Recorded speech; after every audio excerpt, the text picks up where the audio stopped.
समय हम गाजीपुर के मोहम्मदाबाद के यूसुफपुर इलाके में हैं। ये वही इलाका है जहाँ मुख्तार अंसारी का घर है और हमारे पीछे आप देख सकते हैं कि एक बड़ी संख्या में मुख्तार अंसारी को मानने वाले, मुख्तार अंसारी के जो समर्थक हैं वो जुटे हुए हैं। क्योंकि जैसे ही यहाँ के लोगों को सूचना मिली कि बांदा जेल में इस तरीके की घटना हुई, उनकी मुख्तार अंसारी की तबीयत बिगड़ी और दिल का दौरा पड़ने के बाद जो है उनका निधन हो गया। तो जैसे ही सुबह हुआ और आप देख सकते हैं कि मुख्तार अंसारी के घर के बाहर कितनी बड़ी संख्या में लोग जुटे हुए हैं। और हम आपको बता दें कि बड़ी संख्या में पुलिस बल को भी यहाँ पे तैनाती गई है। पूरे सुरक्षा के जो है पुख्ता इंतजाम किए गए हैं। हमारे साथ यहाँ के कुछ स्थानीय लोग हैं, उनसे बातचीत करेंगे और जानने की कोशिश करेंगे कि जैसे ही उनको इस घटना के बारे में पता। आप लोग का क्या नाम है आपका? मेरा नाम रियाज अहमद है। मैं इस मोहम्मदाबाद का रहने वाला हूँ। आप लोग यहाँ के स्थानीय निवासी हैं। जब घटना के बारे में पता चला, मुख्तार अंसारी के निधन के बारे में पता चला, तो कैसा लगा? जब हम लोग को पता चला तो काफ़ी मायूसी हुई इस तरह की घटना सुन के, क्योंकि लोग जो है मतलब इन लोगों को घर की तरह मानते हैं, भाई की तरह मानते हैं। और ये लोग हमेशा भाई की तरह ही सबको सपोर्ट करते हैं। किसी किस्म की कोई परेशानी, कोई भी दिक्कत होती है तो सारा सुनवाई होता है। जी, कितनी बड़ी क्षति है यहाँ के लोगों को? बहुत बड़ी क्षति है ये गरीब परिवारों के लिए। जो लोग हर चीज़ मतलब क्या कहते हैं, कोई सब लोग दिखा नहीं सकते, लेकिन काफ़ी लोग रोते हुए नज़र आ रहे हैं, बिलखते हुए नज़र आ रहे हैं। और काफ़ी बड़ी क्षति है इस गाजीपुर, यूसुफपुर के लिए और इस पूर्वांचल के लिए, गरीब तबके के लिए।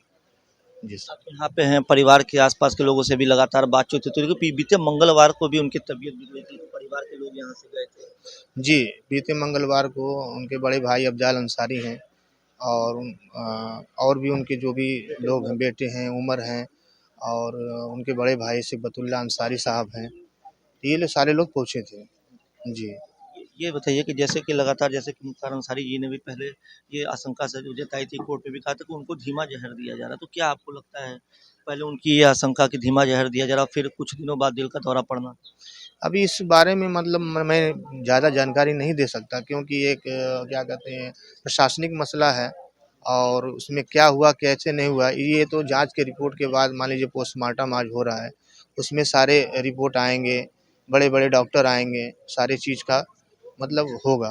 तो उस आधार पर आगे जो भी रिपोर्टें आएंगी तो ही आदमी जान सकता है कि क्या हुआ क्या नहीं उनके संग। ठीक ना, सरकार क्या करे, करी है नहीं, ये नहीं, मैं नहीं बता सकता, रिपोर्ट के बाद आपको समझेंगे। सूचना कब मिली आप लोगों हम लोगों को कल 8:30 से 9 बजे रात को सूचना मिली, जब हम लोग टीवी पे नहीं, सॉरी, हम लोग नमाज़ पढ़ के तरावी की नमाज़ पढ़ के जब घर लौट रहे हैं तो हम लोग को ये सारी सूचनाएँ मिली। तो हम लोग काफ़ी हतोत्साहित हुए और बहुत मायूसी हुई कि ऐसा भी मतलब घटना, कोई सोचा नहीं था कि इस तरह का घटना अचानक हो सकता है। अच्छा, अब तो मान लीजिए अब आप लोग इंतजार करें कि उनका पार्थिव शरीर जो है यहाँ पे आए, तो फिर उसके आगे की क्या प्रक्रिया होगी? आगे की प्रक्रिया ये है कि मान लीजिए उनके परिवार के लोग हैं, उनके बड़े बेटे, मान लीजिए कि वो भी, अगर उनको बेल मिल जाती है तो वो भी आएँगे। आखिरी वक़्त में सबका ये होता है कि अपने जो भी करीबी हैं, बाप है, माँ है, आखिरी वक़्त में उसके जनाज़े की नमाज़ में शिरकत करें। ठीक ना? तो सुपुर्द खाक। यहाँ इसीपुर बगल में उन लोगों का ख़ानदानी मतलब कब्रिस्तान है, वहीं पे उनकी आखिरी शव को दफ़न किया जाएगा और जो भी प्रक्रियाएँ होंगी, उनके घर के लोग जिस तरह से व्यवस्था करेंगे, उस हिसाब से सारे लोग करेंगे। क्या नाम है आपका? मेरा नाम सरफराज। आप लोग को जब सूचना मिली, जब खबर के बारे में पता चला, तो कैसा मतलब फिर क्या मतलब? अंदर ज़रूर है, ठीक है, जानकारी मिला मुलाकात कभी आपके हुई है मुख्तार जी से? बहुत पहले। कैसे बातचीत रही आपकी? क्या अच्छा, वो हम लोग के अब्बू के साथ रही बातचीत। इलाके के लोगों की किस तरीके से वो मदद करते थे? तो अच्छे यानी गरीब दुखिया जो जाते थे उसको मदद करते थे, वो सबकी मदद करते थे। क्या नाम है आपका? जी, फिरोज आलम। आपको जब खबर पता चला, कैसे क्या लगा?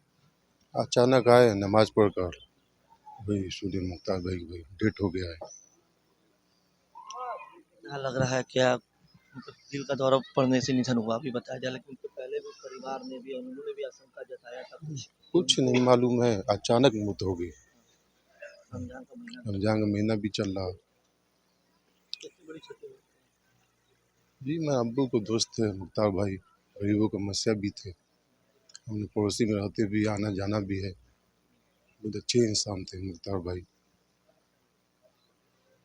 ये बताइएगा कि कहा जाता है कि मुमताज जी सबकी मदद करते थे, चाहे धर्म से ऊपर उठ के। इलाके के लोगों को? देखिए धर्म अलग चीज़ है, ठीक ना। मुस्लिम हिंदू ये सब सारी चीज़ अलग है। अब आप देखिए, इससे पहले कि मैं मिसाल बता रहा हूँ आपको, यहाँ पे जब होली होता था तो ये कोई कह नहीं सकता था कि कौन हिंदू है कौन मुस्लिम है। सारे भाई जैसे अफजाल अंसारी हैं, मुख्तार हैं, सब लोग मिल के एक दूसरे के संग होली मनाते थे। होली का त्योहार होता था। मैं बता रहा हूँ, ऐसा पूरे पूर्वांचल में क्या पूरे हिंदुस्तान में आपको मिसाल नहीं मिल सकता जिस तरह का यहाँ पे मिसाल था। ये पूरे एरिए से पूरे क्षेत्र से सारे लोग हिंदू मुस्लिम मिल के मतलब ये त्योहार मनाते थे। ये बहुत बड़ी मिसाल है। क्या लगता है आपको किस तरीके के उमर भाई, अभी आप अपने पिता के शव को देख के आए हैं, क्या कहना चाहेंगे? क्या क्या स्थिति है शव को देखने के बाद? देखने के बाद आपको क्या लग रहा है? भैया क्या लग रहा है, इसको बताने से क्या फायदा जब माननीय न्यायालय में बता रहे हैं। जी जी जी। माननीय न्यायालय के समक्ष विधायक जी ने लिख कर दिया 19 तारीख को उनको खाने में जहर दिया। क्या हो गया? तबीयत बिगड़ी, आईसीयू लाए गए, बीमार थे।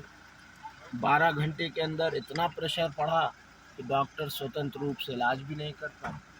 आईसीयू से आप लोगों ने कभी नहीं सुना होगा कि आईसीयू से इंसान वार्ड में जाता है, प्राइवेट वार्ड में जाता है, या आईसीयू के बाद जो यूनिट होता है उसमें जाता है। यहाँ आईसीयू के बाद सीधा तन्हाई बैरिक जेल की, और तन्हाई बैरिक जेल की, और उसका आलम ये है कि आज प्रशासन सौ को सुपुर्द करने को, और हार्ट अटैक के बाद जो सब बात आप लोग के सामने। शव में कुछ संदिग्ध समझ में आया?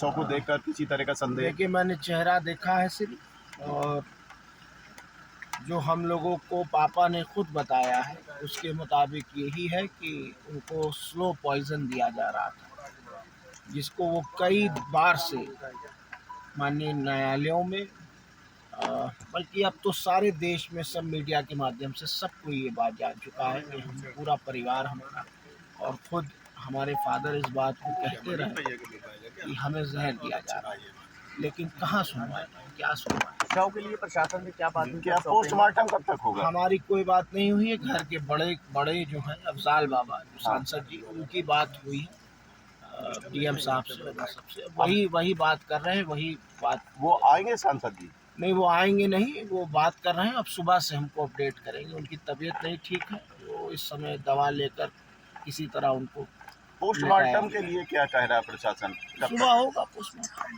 सुबह मजिस्ट्रेट की निगरानी में पोस्टमार्टम है। कितने डॉक्टर का पैनल बनाया गया है, क्या कुछ ये जानकारी सब दी वो गई? लोग जानेंगे शायद।